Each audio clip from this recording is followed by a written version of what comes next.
여자의 일생으로 잘 알려진 프랑스 작가 모파상의 작품 가운데 중편 소설 비계 덩어리가 있습니다. 이 비계 덩어리는 프랑스의 독일 프로이센 군이 침략하자 그들의 탄압을 피하려고 떠나는 서로 초면인 10명의 탑승객들의 이야기입니다. 그들이 한 마차에 동승하면서 며칠간 가게 되는데 그 과정을 아주 사실적으로 그리고 있습니다.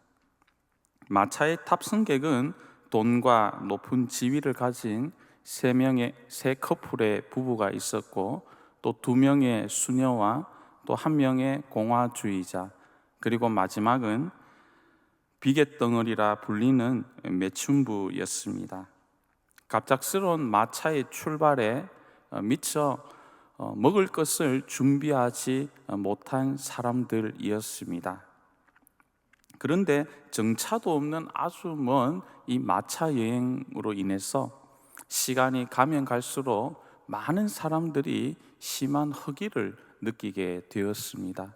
그런데 유독 한 사람만은, 이 비계덩어리라는 이 불리는 이 여인만은 출발 전에 아주 풍족한 음식을 바구니에 가득 준비하였기 때문에 맛있게 먹을 수가 있었습니다.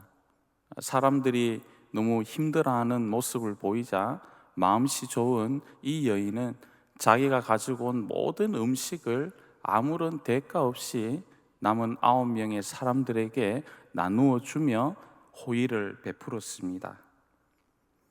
모두 배불리 먹은 끝에 마차는 어느덧 숙소에 도착하게 되고, 비로소 식사다운 식사를 하며 모든 사람들이 평안한 시간을 보내었습니다. 그래서 그 숙소에서 하루를 잘 보낸 이 10명의 사람들은 다음날 그들이 원하는 목적지를 향하여서 갈 것을 기대하고 마차에 올라타지만, 그러나 출발할 것 같았던 이 마차는 계속 정차 상태에 있게 됩니다. 무슨 이유에서인지 꼼짝도 못하게 되었습니다. 이 마차가 출발하기 위해서는 프로이센 군의 장교의 허가가 있어야 하는데 그 숙소 2층에 머물고 있었습니다. 아무리 사람들이 그 이유를 알고자 했지만 그 이유를 발견할 수 없고 며칠이 지나갔습니다. 겨우 숙소 주인을 통해서 그 자초지정을 들어보니까 이 프로이센군 장교가 마차를 타고 왔을 때 음식을 풍족히 나누어 주었던 그 여인과의 하룻밤을 지내고 싶은데 한사코 이 사람이 거부하는 것이었습니다. 하루가 지나고 이틀이 지나고 하염없이 계속 날들이 지나다 보니까 초조해진 나머지 이 9명의 사람들은 온갖 좋은 말로 또 부탁으로 그녀를 설득하게 됩니다. 이 한 사람이 꼭 희생이 되어야 하는데 바로 당신이 그 역할을 감당해야 한다고 계속해서 좋은 말로 설득하였습니다. 결국 이 제안은 받아들여지고 그 다음날 아침 마차는 떠나게 됩니다. 그러나 문제가 해결되자 사람들은 어찌 보면 그들에게 있어서는 생명의 은인이요, 또한 그들을 위해서 심한 모욕을 참아야 했던 그 여인을 싸늘한 태도와 경멸의 시선으로 바라보는 것이었습니다. 마차를 타고 올 때는 미처 자신들의 음식을 준비하지 못했던 탓에 그 여인이 주는 음식을 먹었는데, 이제 마차가 그 숙소에서 출발할 때는 정반대의 상황이 펼쳐졌습니다. 전날의 악몽과 같은 큰 모멸감과 상처를 입은 이 여인이 미처 음식을 준비하지 못하고 그 마차에 올라타는데, 나머지 9명의 사람들은 모두 바구니에 가득 음식을 담아서 왔습니다. 즐겁게 떠들면서 이야기를 하고 그렇게 있는데 아무도 이 여인에게는 음식을 주지 않고 이 여인은 눈물을 흘리며 계속 마차 여행을 하는 것으로 이 소설은 끝나게 됩니다. 모파상의 소설을 읽으며 사람을 가치 있고 존귀한 존재로 대하는 것이 아니라 그저 어떤 목적을 이루기 위한 수단 내지 희생의 대상으로 간주하는 인간 이해를 생각해 볼 수 있었습니다. 요즘 우리 사회에서 아주 전 세계, 우리 사회뿐만 아니라 전 세계를 강타하는 넷플릭스에 지금 올라가 있는 그 오징어 게임이라는 이 단편 시리즈물도 게임에 참여하는 456명의 참가자들은 서로 의지하며 또 사랑과 기쁨을 나누는 동료가 아니라 어떻게든 상금을 차지하기 위해서라면 반드시 꺾어야 하는, 제거해야 하는 대상이라는 겁니다. 여러분, 우리 인간은 어떤 존재입니까? 오늘 현대 사회에서 그려지고 있는 것처럼 내 성공이나 커리어에 도움이 되는, 내가 꿈꾸는 위치에 오를 수 있도록 도와주는 정도의 대상입니까? 아니면 반드시 이 경쟁 사회에서 탈락시켜야 하는 잠재적 경쟁자인 것입니까? 오늘 우리가 읽은 누가복음 13장 10절에서 17절까지의 이 본문 말씀을 통하여 과연 예수님께서는 우리 인간을 어떻게 바라보며 우리를 어떻게 대하시는지 함께 살펴보며 은혜 받는 귀한 시간 되기를 바랍니다.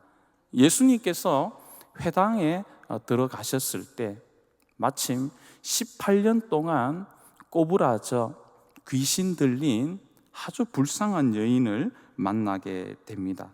이 여인은 허리가 완전히 꼬부라져 그 몸을 전혀 펼 수 없는 상태였습니다. 주석에 의하면 의학적으로 척수염이나 곱사 등으로 추측하고 있습니다.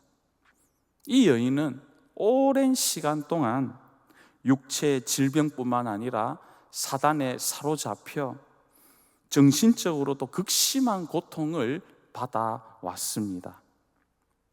건강한 때를 잊어버렸고 언제 자신의 몸이 회복되어질지 기대를 전혀 할 수 없는 그런 시간을 살아가고 있었습니다. 그래서 삶에 대한 그 어떤 소망이나 기대가 없습니다. 사람이 살아갈 때 아무리 환경이 어렵고 사방에 고통이 많다 할지라도 내가 가지고 있는 꿈과 소망이 있다면 그 꿈을 바라보며 내일에 대한 희망으로 살아가는 것이 우리 인생이지 않습니까? 그러나 무려 18년이라는 오랜 이 시간 동안에 질병의 늪에 깊이 빠져 있기 때문에 이 여인은 건강한 때도 잊어버리고 그 어떤 내일에 대한 희망을 가질 수가 없었던 것이지요. 영적으로, 정신적으로, 육체적으로 어느 것 하나 온전한 데가 없기에 세상에서 완전히 버려진 많은 사람들이 포기해버린 그런 인생이었습니다. 누구도 이 사람을 인격적으로 따스하게 대하지 않습니다. 그저 외면하고 피하고 철저하게 소외시켜 버립니다. 그러니 사회에서 자연스럽게 단절된 존재로 살아갈 수밖에 없으니 이 여인의 삶을 살펴보면, 바라보노라면 얼마나 불쌍한 인생입니까? 그래서 예수님께서는 한창 인생의 꽃을 아름답게 삶에서 꽃피우며 행복하고 가치 있게 살아가지 못하고 그만 악한 영에 사로잡혀 세상의 온갖 멸시와 냉소적인 사람들의 시선을 받으며 아픔과 상처 속에 살아가고 있는 여인의 마음속 눈물을 보셨던 겁니다.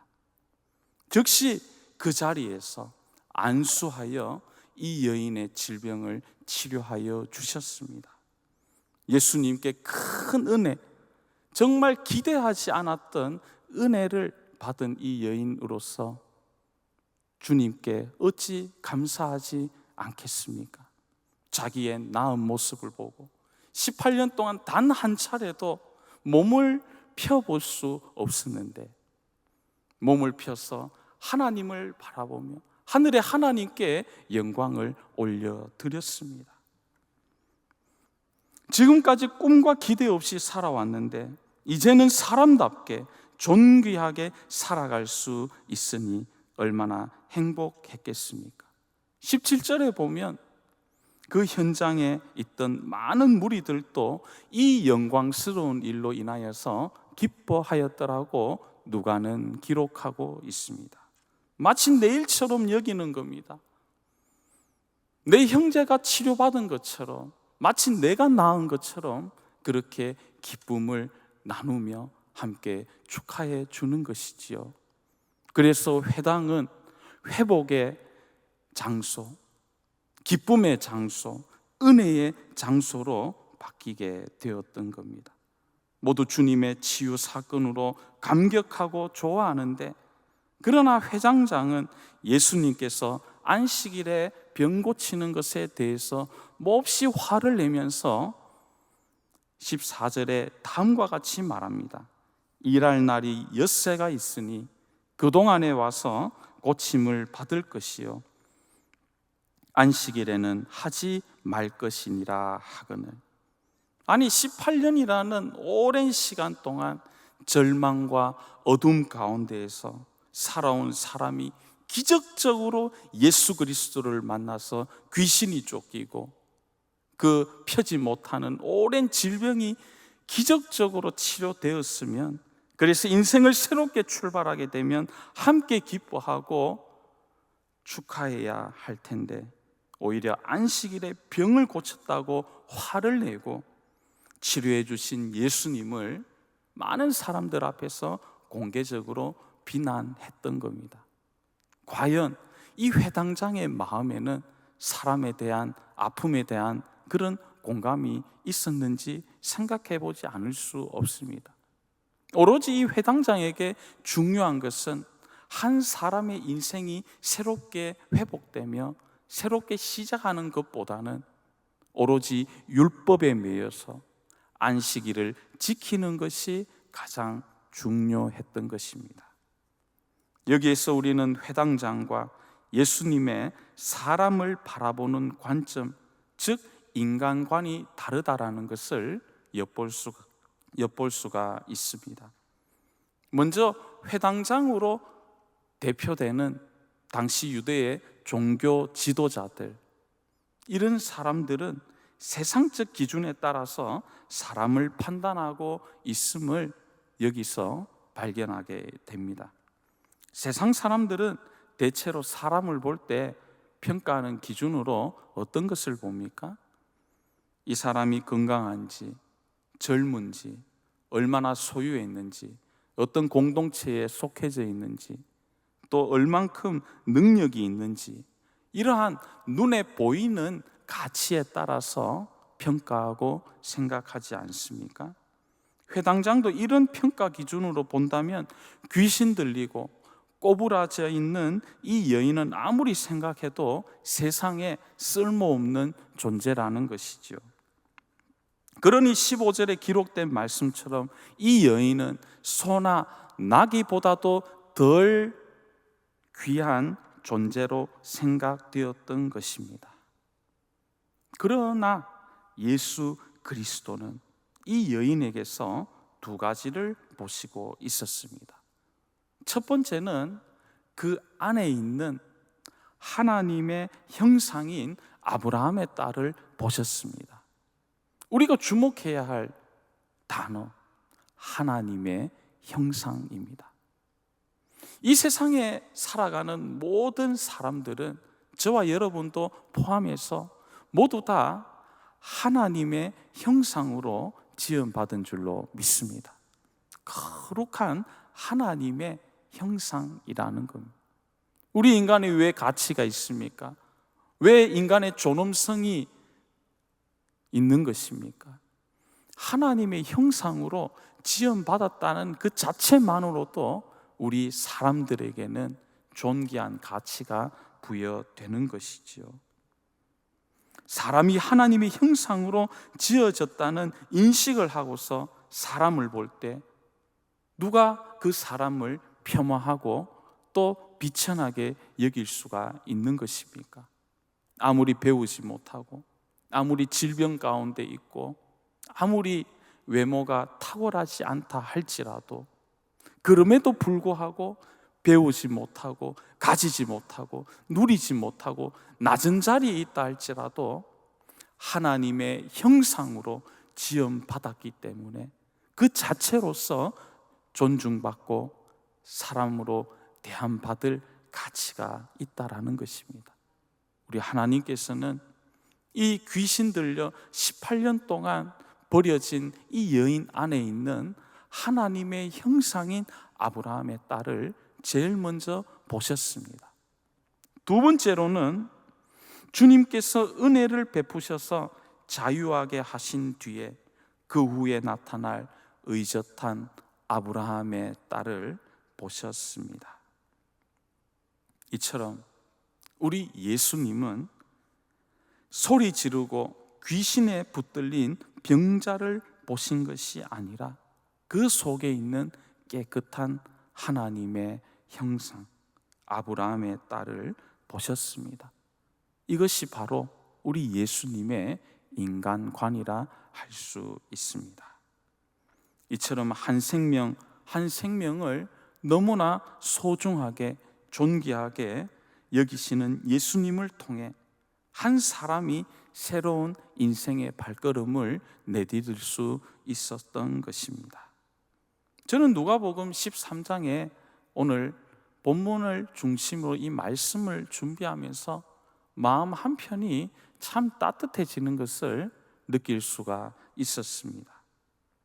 우리 예수님은 사람의 외모나 배경을 보시지 않고 오직 그 내면을, 사람의 마음에 있는 중심을 보시기 때문에 그 어떤 실패한 사람이라도, 부족한 사람이라도, 정말 죄인 중에 괴수라 할지라도 존귀한 하나님의 자녀로, 왕같은 제사장으로, 그의 소유된 백성으로 맞아 주십니다. 우리가 우리 자신을 볼 때도 우리가 신앙적인 결단을 하고 아마 다 올 초에 대단한 결단을 하셨을 겁니다. 올해는 이른 아침 예배 한 번도 안 빠져야지, 하루에 꼭 성경은 3장씩 봐야지, 또 주일 성수는 무조건 지켜야지, 또 세문안 성경 일독도 뒤처지지 않고 잘 해야지, 우리가 이런저런 많은 결심을 하고 또 결단을 내리지만 어느덧 시간이 지나면 지날수록 우리의 약함을 발견하게 되지 않습니까? 결심하고 기도해도 여전히 주님 앞에 부끄러운 우리 모습을 보게 되는 것이죠. 그런가 하면 세상에서 실패하고 넘어지고 또 계획하는 것이 잘 안 될 때 우리가 얼마나 낙심합니까? 그래, 역시 나는 안 되는 거야. 내가 뭘 할 수 있겠어? 자꾸 사탄 마귀가 우리 마음에 낙심의 씨를 뿌리기 때문에 우리도 모르게 하나님의 존귀한 자녀로, 오늘 본문 말씀에 의하면 아브라함의 딸이요 하나님의 형상으로 지음받은 무한한 존재의 가치가 있고 무한한 가능성을 가지고 있는 너무나도 하나님 사랑하시는 우리들이지만 이 세상의 파도에 휩쓸려 우리 자신을 너무나 하찮게 보기도 한다라는 것이죠. 그러나 주님은 우리를 보실 때 그렇게 보시지 않는다라는 겁니다. 아브라함의 딸로, 아브라함의 사람으로 바라보고 계십니다. 이렇게 나를 사랑의 눈으로 바라보시는 주님이 계시기에 우리는 이 세상이 아무리 험난하고 악하다 할지라도 넘어진 자리에서 다시 일어나 담대하게 세상을 향해 나아갈 수가 있는 것입니다. 미국 테네시 주의 한 작은 마을에서 벤 후퍼라는 아이가 태어났습니다. 날 때부터 아주 작은 체형이었고 또 아버지가 누구인지도 모르는 사생아였습니다. 온 마을의 사람들은 벤 후퍼가 아버지가 없는 자녀라는 것을 다 알고 있습니다. 그래서 부모님들은 자기의 자녀들이 이 아이와 어울려 노는 것을 원치 않았습니다. 그래서 아이들도 그를 놀리면서 멸시했습니다. 벤 후퍼가 12살이 되었을 때 마을 교회에 젊은 목사님이 부임했습니다. 그때까지 단 한 번도 교회를 출석한 적이 없던 이 소년은 이 마을 목사님이 가시는 곳마다 분위기가 밝아지고 또 격려를 받는다는 소문을 듣고 마침내 교회에 출석하기로 결심합니다. 하지만 매번 사람들을 의식할 수밖에 없었습니다. 그래서 예배가 시작되고 난 뒤에 늦게 들어가 슬그머니 뒷자리에 앉아서 예배 드리고 축도하기 전에 재빨리 나와서 집으로 향하였습니다. 그러던 어느 주일 벤 후퍼는 목사님의 설교에 그날따라 큰 은혜를 받아서 자기도 모르게 그만 그 자리에서 눈을 감고 오늘 들은 하나님의 말씀을 머릿속으로 되뇌이고 있는데 그 사이에 예배가 다 끝나버렸습니다. 그래서 별 수 없이 이 소년도 사람들 틈에 끼어 나오면서 목사님과 이렇게 악수를 하게 되었습니다. 목사님은 12살 된 어린 소년을 보고서 미소를 짓더니 내가 누구 아들이더라 하고 말했습니다. 그 순간 그 주위에 있던 모든 교인들이 그만 숨을 죽이고 깜짝 놀라서 흥미로운 시선으로 앞으로 일이 어떻게 전개되는지 궁금해서 물끄러미 바라보았습니다. 그렇지만 목사님은 조금도 당황하지 않고 다시 환한 얼굴을 한 채 벤 후퍼에게 이렇게 말을 이어갔습니다. 그래, 내가 말하지 않아도 나는 내가 누구 아들인지 알아. 너는 내 아버지를 닮았기 때문에 금방 알 수가 있어. 목사님은 계속해서 말합니다. 너는 하나님의 아들이야. 그러니 하나님의 아들답게 훌륭하게 살거라. 고개를 푹 숙이고 돌아가는 이 소년의 등에 대고 목사님은 말해 주었습니다. 세월이 흘러 벤 후퍼는 테네시 주의 주지사가 되었습니다. 주지사가 되고 난 뒤에 그는 취임식에서 이런 이야기를 하게 됩니다.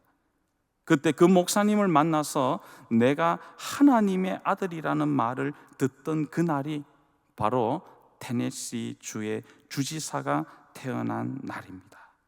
사랑하는 성도 여러분, 저와 여러분은 존귀한 하나님의 자녀, 오늘 설교의 제목과 같이 아브라함의 딸, 아브라함의 아들인 줄로 믿습니다. 이 귀한 우리의 정체성을 우리의 머릿속에 기억하며 이 세상을 살아나갈 때 하나님께서는 우리들의 모습을 통하여 영광 받으시며 이 사회와 또한 이 민족, 이 나라를 더욱 새롭게 하실 줄로 믿습니다. 아브라함의 딸 늘 생각하시며 여러분의 힘찬 발걸음을 내디딜 수 있기를 간절히 바랍니다. 함께 기도하겠습니다. 참 좋으신 우리 하나님 아버지, 너무나 사람이 생명이 경시되는 이 현대 사회의 풍조 가운데 우리들을 존귀하게 여기시며 사랑하시는 주님의 그 마음을 보게 해 주셔서 감사드립니다. 아버지 하나님, 이 세상의 가치관에 따라 사람을 평가하고 우리 자신을 보지 않도록 도와주시고 하나님의 형상으로 지음받았다는 이 성도의 정체성을 우리가 가질 수 있도록 도와주시옵소서. 어떠한 어려운 가운데서도 낙심하지 않게 하여 주시며 늘 주님을 바라보며 의지하며 이 세상을 넉넉히 승리하며 살아갈 수 있도록 도와주시옵소서. 거룩하신 예수님의 이름으로 기도드립니다. 아멘.